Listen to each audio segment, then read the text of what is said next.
So, hi everybody, this is Johan Arberg from fastbikes.se and I'm standing here with Stefan Everts, a 10-time motocross world champ and who has been racing for quite a long time now with this bike instead, or not racing, but actually developing it.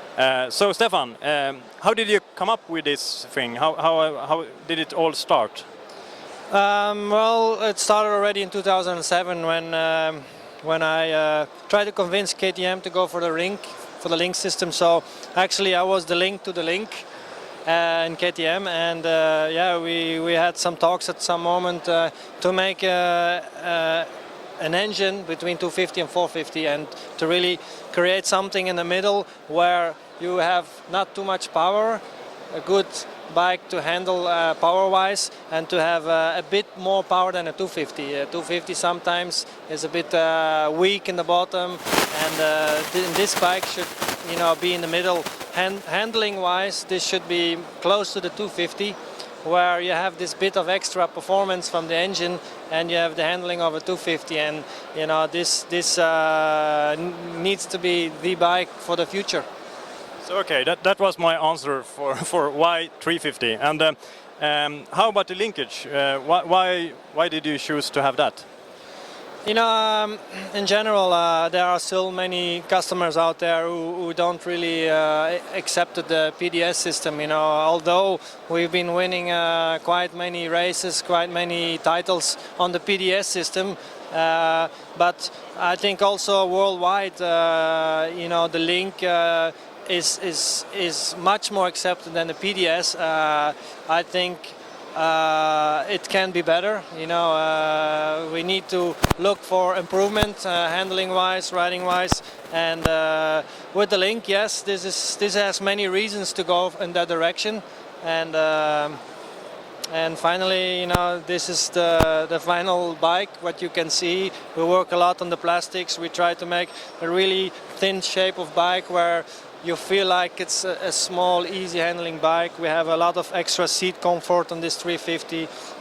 We have developed a complete new frame, chassis, which is handling nice. We have a complete new engine, 350 engine, which is only a bit bigger than a 250 engine. It's 4 or 5 kilos less than a 450. So it's a light bike. And how about the injection system? Why did you choose that instead of a carburetor? I think customers always look for something new, and every other bike manufacturer is coming every year out with fuel injection more and more, and we need to also follow up the future, and I think also it improves the performance of the bike. The response, what you can get for the fuel injection, you can never get with the carburetor, and that's of course with the 350 having less horsepower than a 450, this can compensate a lot with this fuel injection. Yeah, okay, thank you. And can we say that this is kind of your dream bike? Like I said before, if they ask me to go and race this bike, it will be very, very hard to say no, I don't want to go racing with this bike.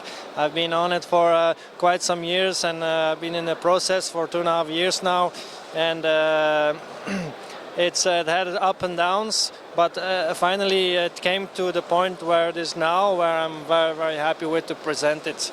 I'm always willing to go for the next step and to go better. This is my life, and I will never say, okay, this is the end now, this is where it stops. It never comes to a stop, it's a never-ending story. But like I said, this bike is, for me, we have a very nice bike at the moment. It looks really cool, it has some new things on it, and it's ready to race. Yeah, and if I'm right, you will race with it in the MX1 World Champ next year already. Yes, we will race it next year. We will be out in the MX1 class for 2010 season. We will have for sure Rui Concalves on the 350. Antonio Carioli has been testing the bike a few times, and at the moment he really loves the bike. So It looks like he's more or less going to choose the 350, and for Max Nagel, he's our 450 guy. You know, it's important also to keep the 450s alive. So we have really in each type of bike a good rider. And what is the goal with this bike for next year? Of course, the goal is to make good results. You know, it's a dream scenario to present this bike and to go out racing with it, and hopefully make the results which we hope for. And that's of course to be the number one. Okay, thank you very much. It was a pleasure to speak with you, and congratulations for a very nice bike. Thank you. Okay.